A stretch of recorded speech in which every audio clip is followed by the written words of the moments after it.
하나님 말씀 보겠습니다. 구약성경 사사기 6장 17절로 24절 말씀입니다. 구약성경 369쪽입니다. 사사기 6장 17절로 24절 말씀 교도원 가운데서 살아계신 하나님의 음성을 들으시는 이 시간 되시기를 바랍니다. 기드온이 그에게 대답하되 만일 내가 주께 은혜를 얻었사오면 나와 말씀하신 이가 주 되시는 표징을 내게 보이소서.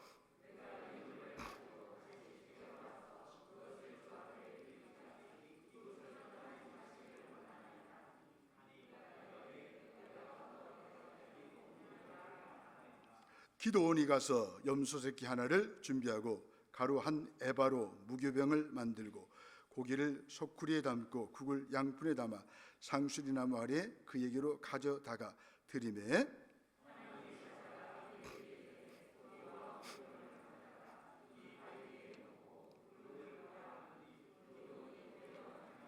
여호와의 사자가 손에 잡은 지팡이 끝을 내밀어 고기와 무교병에 대니 불이 바위에서 나와 고기와 무교병 상을 탈랐고 여호와의 사자는 떠나서 보이지 아니한지라.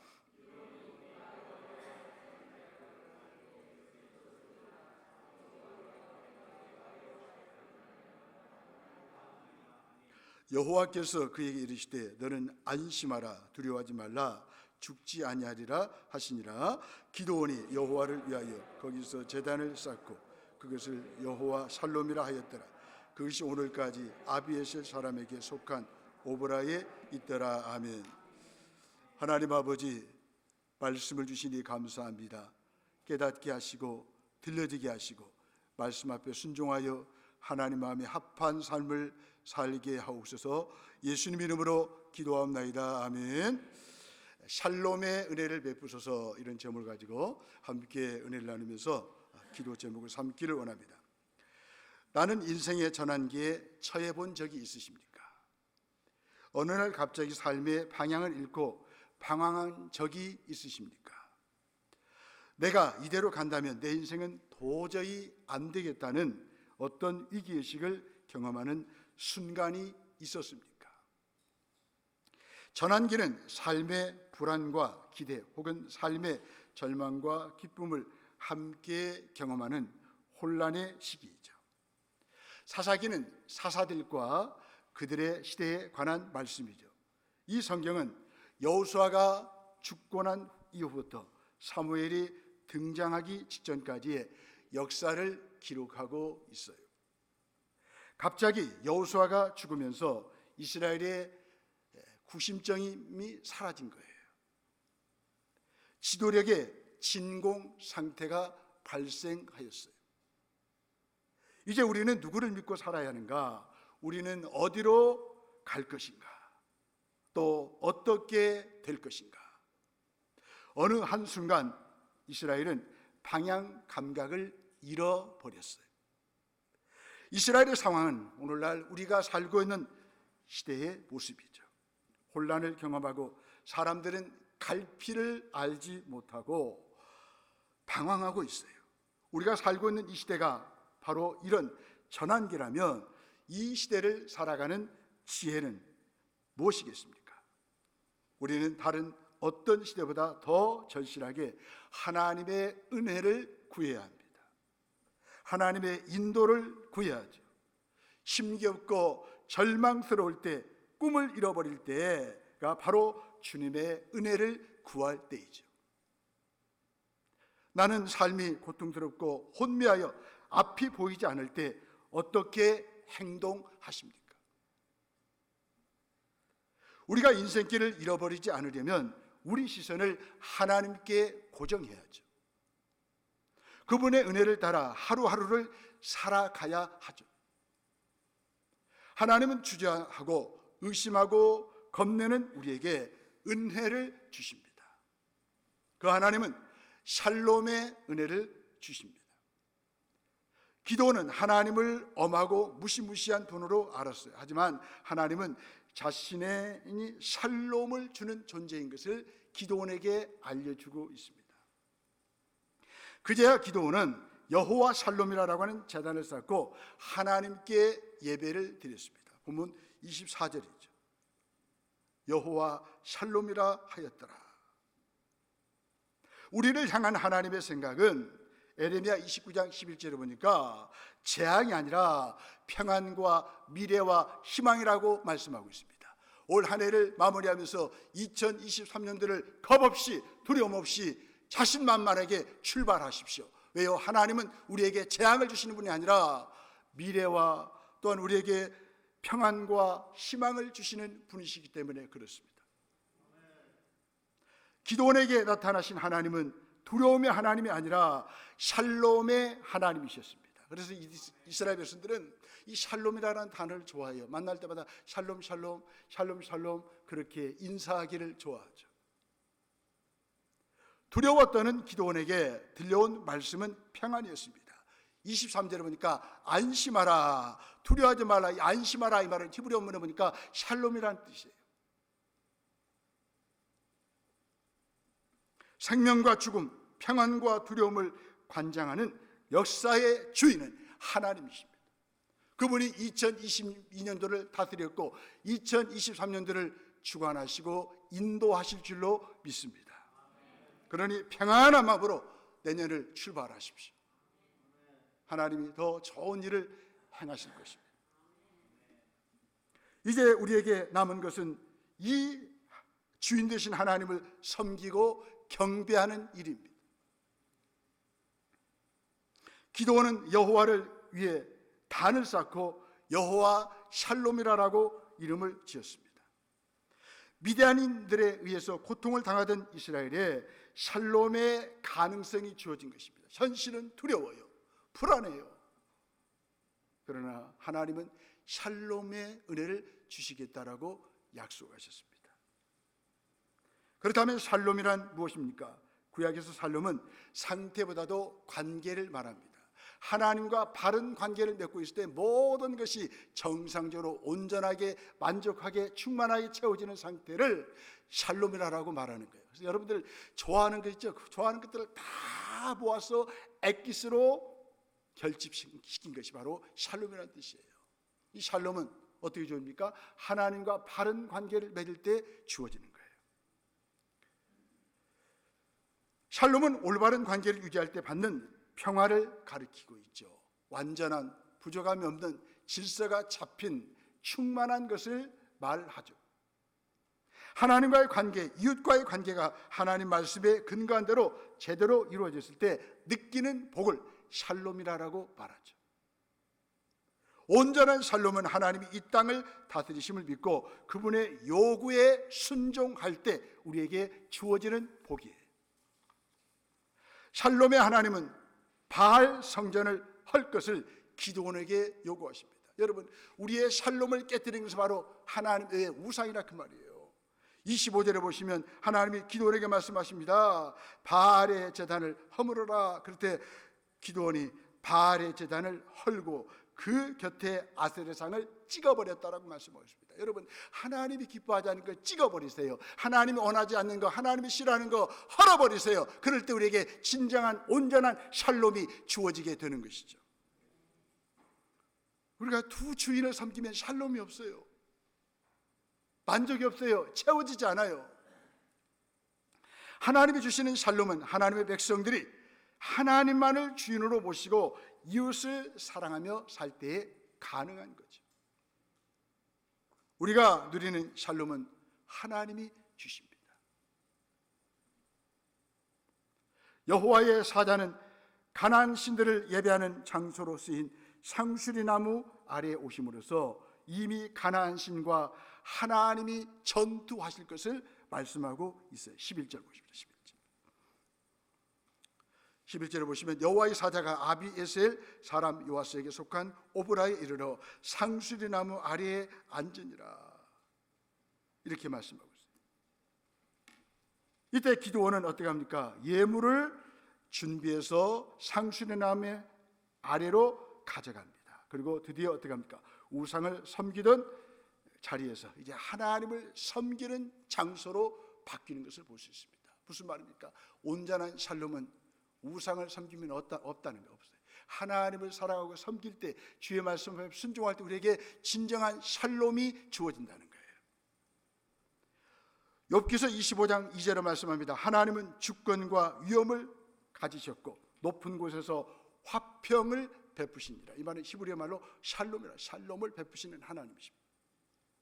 하나님이 주시는 샬롬은 하나님과 인간과의 화평을 의미하죠. 죄로 인해 하나님과 원수되었던 인간이 예수 그리스도의 대속의 죽음을 통해서 하나님과 화목하게 되었습니다. 로마서 5장 10절 말씀입니다. 하나님은 그의 백성에게 평강, 샬롬 주시기를 원하신다라고 민수기 6장 26절에서 말씀하고 있습니다. 그렇다면 누구에게 샬롬의 은혜를 주십니까? 하나님은 경건한 의인에게 샬롬의 은혜를 주십니다.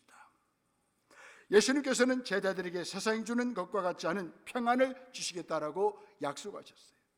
예수님께서 주시는 평안은 세상의 부귀와 영화가 줄 수 없는 차원이 다른 평안입니다. 내가 아파도 주님의 샬롬의 은혜가 주어지면 아픈 가운데서도 희열을 느낄 수가 있다 그 말이에요. 내가 부도가 났어도 샬롬의 은혜를 받으면 그 부도한 가운데서 하나님이 주시는 풍성한 은혜를 누릴 수가 있다 그 말이에요.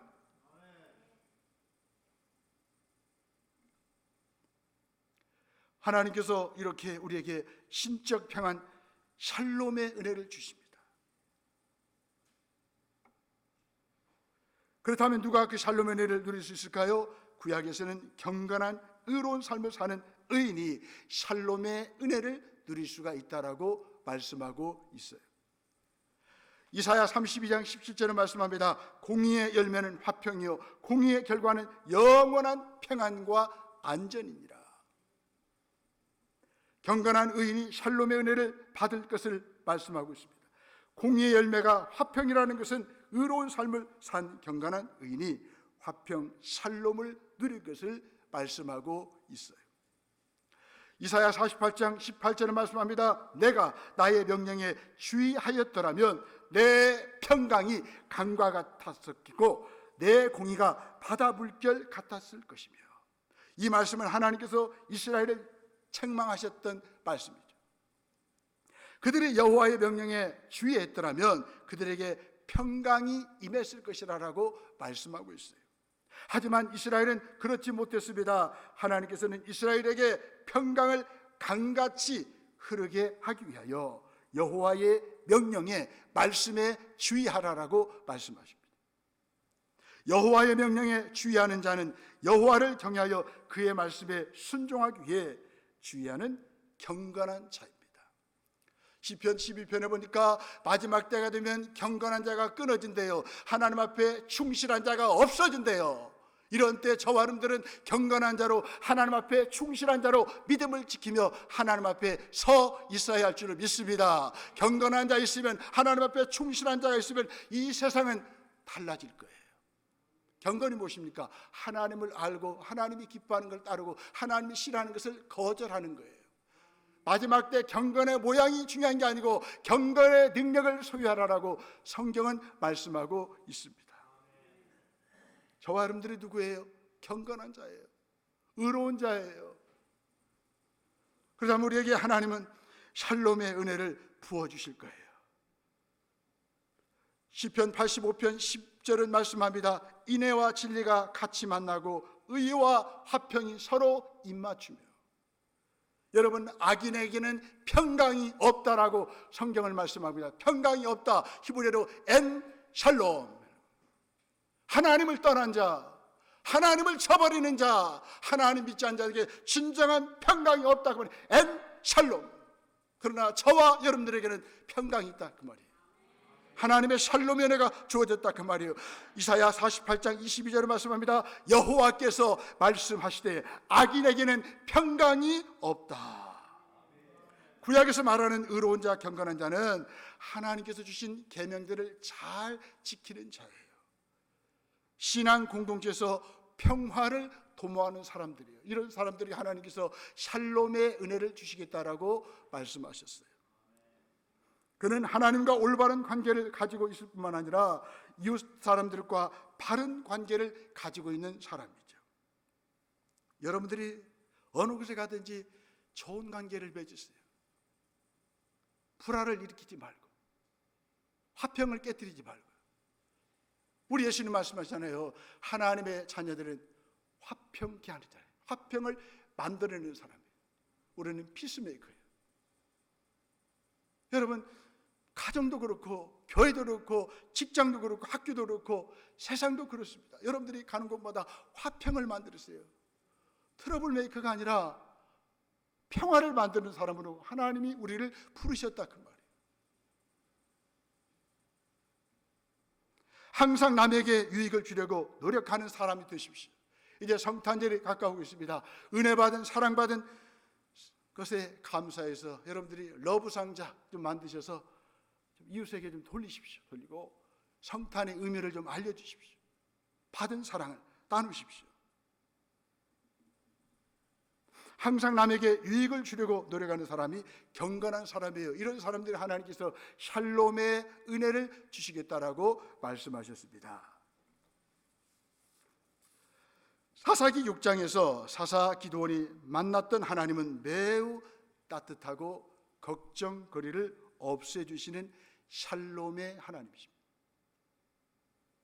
하나님은 자기 백성이 악을 행하면 어려움에 빠지게 하십니다. 1절로 5절 말씀. 이스라엘 백성이 가나안의 우상들에게 마음을 빼앗겨 그들을 섬겼습니다. 그러자 하나님은 이스라엘 백성으로 하여금 미디안의 압제 아래서 고통을 겪게 했습니다.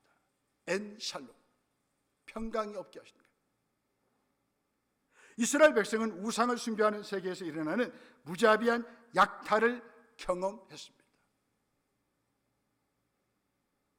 만약 우리가 하나님의 다스리심을 벗어나 양육강식, 승자 독식의 세상 나라의 원리를 따라 산다면 하나님은 우리를 구원하기 위해 그 세계의 참혹함을 겪게 하실 수도 있습니다. 더 나아가서 7절로 10절에 보니까 하나님은 자기 백성을 고통스러운 현실에서 건지기 전에 먼저 죄에서 건지시기를 원하십니다. 그래야 우리에게 샬롬의 은혜가 주어지는 거예요. 이스라엘 백성은 궁핍함이 극심해지자 하나님께 고통을 호소하며 구원해 달라고 구했어요. 하나님은 곧바로 사사를 보내지 않았어요. 선지자를 보내셨습니다. 이 사실을 주목하십시오. 그들의 불순종을 선자를 통해서 꾸짖으셨습니다. 8절 보시죠. 8절, 6장 8절. 우리 함께 읽어봐요. 시작. 여호와께서 이스라엘 자손에게 한 선지자를 보내시니 그가 그들에게 이르되 여호와께서 이같이 말씀하시기를 이스라엘 하나님 내가 너희를 애굽에서 인도하여 내며 너희를 그 종 되었던 집에서 나오게 하여. 아멘. 지금 이스라엘 백성들이 고통 가운데 있을 때 사사를 보내야 되지 않겠습니까? 근데 하나님은 한 선지자를 보내셨다는 거예요. 뭐예요? 죄 문제를 해결하겠다는 거예요. 여러분, 모든 샬롬의 샬롬을 깨뜨리는 주범이 뭡니까? 죄입니다. 죄. 죄가 엔 샬롬을 가져온 거예요. 그래서 하나님은 이 죄 문제를 해결하기 위해서 선지자를 보내신 거예요. 그들이 겪는 고통의 원인이 죄였기 때문입니다. 하나님께 돌이키지 않는 한 고통도 계속 될 수밖에 없었기 때문에 하나님이 먼저 한 선지자를 보내신 거예요. 오늘날도 하나님은 계속 주의 종을 통해서 말씀을 전하시죠. 말씀을 전하면 받으세요. 저도 설교하면서 저 들어요. 여러분도 듣고 좀 부담되면 돌이키세요. 돌이키면 되는 거예요. 뭐 때리는 게 아니죠. 또 치는 것이 아니죠. 왜 우리 귀한 성도들 앞에 제가 그런 얘기를 하겠습니까? 그냥 저는 말씀을 풀어서 전하는 것뿐이에요. 저는. 그러면 부딪히고 깨달을 마시면 아멘. 깨닫고 돌이키면 그게 복이 되는 거예요. 은혜가 되는 거예요.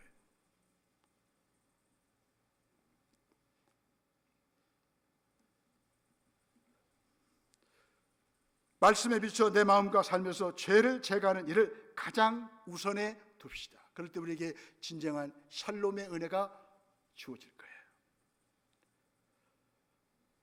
샬롬의 은혜를 누리십시다. 우리는 하나님을 사랑하지 않으면서 이용하려는 마음을 경계하십시다. 이스라엘 백성은 하나님을 등지고 살다가 고통스러운 일을 겪자 하나님 구원해 주세요라고 호소하고 있습니다. 하지만 구원만 바랄 뿐 죄를 뉘우치지도 삶을 돌이키지도 않았습니다. 하나님을 온전히 사랑과 섬김의 대상으로 삼아야 죄의 악순환을 끊을 수가 있어요. 샬롬의 은혜를 누릴 수가 있습니다. 여러분, 우리 하나님은 우리 이용의 대상이 아니라 섬김과 사랑의 대상이죠. 하나님의 백성이 죄에 빠지는 것은 두려움 때문이었습니다. 이스라엘 백성은 가나안 땅의 여러 우상들을 보면서 겁먹었어요. 두려워했어요. 우상이 자기들의 운명을 결정할 것만 같고 우상을 숭배하지 않으면 해를 입을 것이라고 생각했어요. 결국 그 두려움에 굴복해서 우상을 따르고 말았습니다. 그 결과 그들에게는 평강이 없습니다. 엔 샬롬. 여러분, 하나님 떠나면 평강이 없습니다. 샬롬이 없습니다. 하나님 외에 우상을 섬기면 엔 샬롬, 평강이 없어요. 샬롬이 없다. 그러니까 불안과 두려움과 초조함과 낙심과 번뇌와 또 잠을 못 이루는 그런 엔 샬롬, 샬롬이 깨지는 그런 아픔을 겪을 수가 있는 거죠. 나는 너희의 하나님 여호와이니 하고 말씀하신 하나님의 목소리를 마음에 담고 하나님 아닌 다른 것들을 두려워하는 마음을 떨쳐버리십시다. 샬롬의 은혜를 베푸시는 하나님은 어려운 현실 때문에 체념한 이에게 새로운 정체성과 사명을 주십니다. 기드온은 미디안의 눈을 피해 포도주 틀에 숨어서 밀을 타작하고 있었습니다. 그에게 미디안과 맞설 의지도 미디안의 압제에서 벗어날 희망도 보이지 않았습니다. 하지만 하나님은 그에게 내가 너와 함께 한다고 선언하십니다. 그에게 큰 용사라고 하는 새로운 정체성을 부여해 줍니다. 12절 보십니다. 12절. 여호와의 사자가 기드온에게 나타나 이르되 무슨 용사여? 큰 용사여, 여호와께서 너와 함께 계시도다 하매. 아멘. 누가 큰 용사입니까? 하나님이 함께 하시는 사람. 그러면서 저와 여러분들이 큰 용사인 줄로 믿습니다. 담대하세요.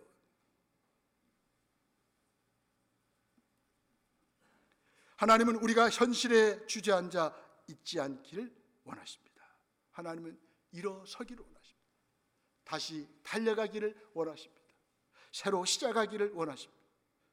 하나님은 내가 너와 함께 할 테니 큰 용사로서 내 사명을 다하라라고 말씀하고 있습니다. 하나님은 현실을 바르게 해석해 주십니다. 여러분들이 어떤 고난과 어려운 문제를 만날 때 여러분들이 해석하지 마세요. 하나님이 해석하도록 하세요. 기드온은 하나님이 이스라엘을 버리셔서 미디안의 압제를 받는다라고 생각하고 있었습니다.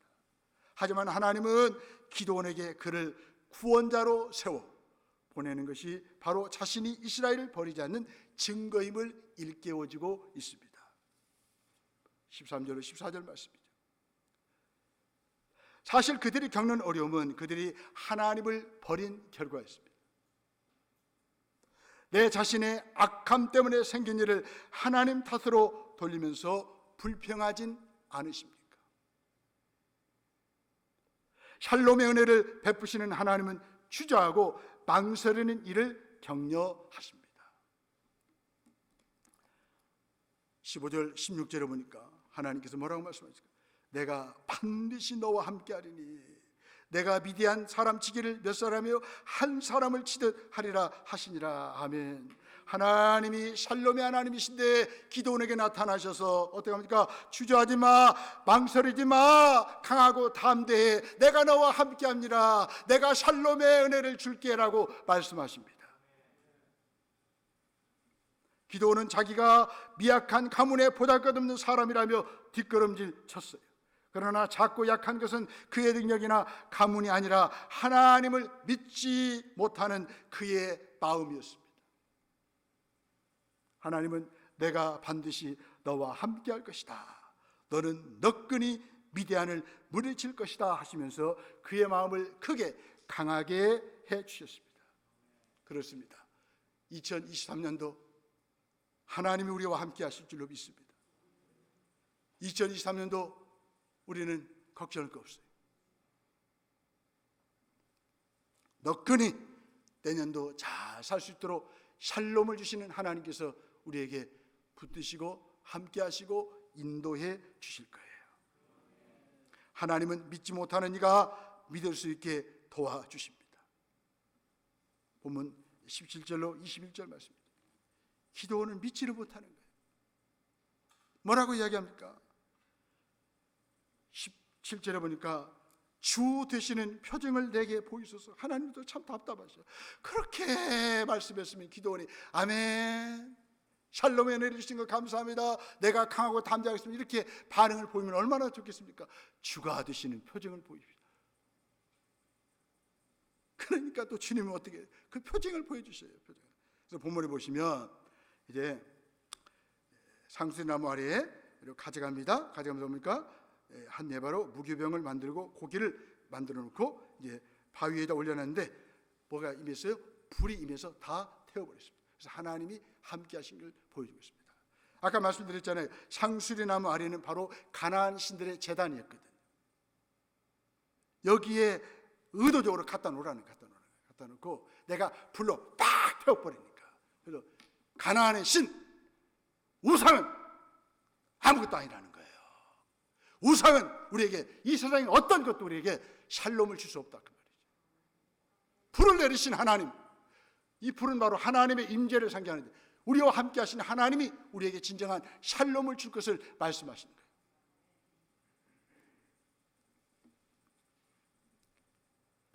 하나님은 우리가 믿는 사람이 되기를 바라시니 믿음이 부족하면 믿음을 달라고 간구하십시다. 나는 자신의 모습에 낙심하고 절망합니까? 그 옛날 기도원을 만나셨던 샬롬의 하나님이 지금 나를 돌보십니다.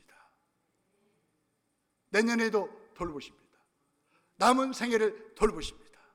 우리는 그 샬롬에 내주신 하나님 앞에 춤을 추고 찬양하고 그분을 높여드리면 돼요. 위대하신 예수 그리스도가 샬롬의 왕으로서 우리의 삶을 다스리시고 붙드시고 인도해 주실 거예요.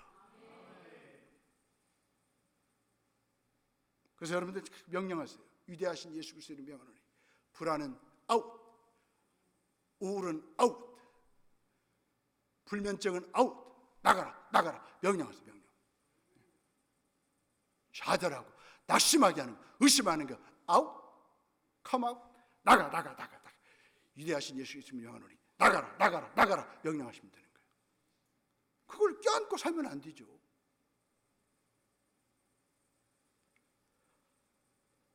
하나님은 우리를 향한 기대를 품고 거기 계시기에 샬롬의 은혜를 베푸십니다. 그분께 나와 모든 것을 아뢰십시오. 하나님은 마침내 그분을 신뢰하게 하고 안심시키고 나와 동행하며 나를 사용하십니다. 어떤 상황 속에서도 밝은 미래를 향해 전진하게 하시는 하나님, 그분의 이름은 샬롬이십니다. 나를 둘러싸고 있는 환경이 어두울 때 하나님을 의지하십시오. 샬롬의 은혜를 베푸소서라고 기도하십시오. 우리에게 두려움이 있지만 여호와의 말씀을 청종할 때 더 큰 일이 기다리고 있어요. 우리는 여호와께서 기대하시는 잠재력이 있습니다. 여러분들이 하나님을 신뢰하고 그분 명령 앞에 순종할 때 하나님은 놀라운 잠재력을 드러내실 거예요. 왜요? 저와 여러분들이 믿는 하나님이 창조주이시잖아요. 그분을 믿고 그분이신 은혜를 경험하면 우리에게는 놀라운 창조가 나타나게 될 거예요.